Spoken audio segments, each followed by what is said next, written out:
হবিগঞ্জের শিক্ষকের কাছ থেকে উপহার পাওয়া গাড়িটি নিয়ে একরকম বিপদেই পড়েছেন আশরাফুল হোসেন ওরফে হিরো আলম। টয়োটা নোয়া 1998 মডেলের উপহার পাওয়া গাড়িটির ফিটনেস সনদের মেয়াদ শেষ হয়েছে প্রায় 10 বছর আগে। ওই গাড়ির ট্যাক্সও দেওয়া হয়েছে সর্বশেষ 2013 সালে। বর্তমানে ওই গাড়ির বিপরীতে বাংলাদেশের সড়ক পরিবহন কর্তৃপক্ষের পাওনা প্রায় 5 লাখ টাকা। উপহার দানকারী শিক্ষক এম মোখলিসুর রহমান এতদিন গাড়িটি অবৈধভাবে চালিয়ে আসছিলেন। এই বিষয়ে হিরো আলম বলেন, গাড়ি গ্রহণের আগে গাড়ির ফিটনেসের মেয়াদ শেষ হয়ে যাওয়া এবং বিআরটি এর বকেয়া পাওনার বিষয়ে তিনি জানতেন না।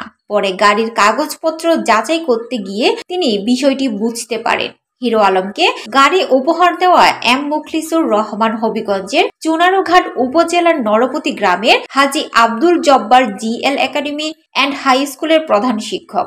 উপনির্বাচনের একদিন আগে গত 31 জানুয়ারি ফেসবুক লাইভে এসে তিনি হিরো আলমকে নিজের ব্যবহৃত নোয়া মাইক্রোবাসটি উপহার দেওয়ার ঘোষণা দেন। হিরো আলম উপহারের গাড়ি নিতে মঙ্গলবার হবিগঞ্জে আসেন। এই গাড়ি হস্তান্তর উপলক্ষে ওই শিক্ষকের বাড়ির সামনে বানানো হয় একটি মঞ্চ।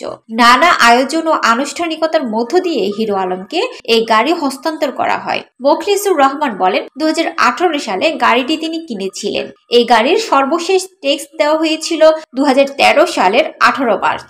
একই বছরের 15 জুলাই ফিটনেস সনদের মেয়াদ উত্তীর্ণ হয় এই গাড়ির। তিনি মেয়াদ উত্তীর্ণ ফিটনেসে গাড়িটি ক্রয় করেন। গাড়ির কাগজপত্র সংক্রান্ত জটিলতার বিষয়ে জানতে চাইলে মুখলিসুর রহমান বলেন, এই গাড়ি নিয়ে চলাচলে তার কখনো কোনো সমস্যা হয়নি। মাঝে মধ্যে পুলিশ আটক করলেও যখন জানতে পারত যে গাড়িটি তিনি স্কুল যাতায়াতের কাজে ব্যবহার করেন, তখন পুলিশ তাকে ছেড়ে দিতেন। মুখলিসুরের দাবি, গাড়ি উপহার হিসেবে হস্তান্তরের আগে তিনি বিষয়টি হিরো আলমকে জানিয়েছেন। হিরো আলম বলেন, আমি খোঁজ নিয়ে দেখব কত টাকা পরিশোধ করতে হবে সরকারকে।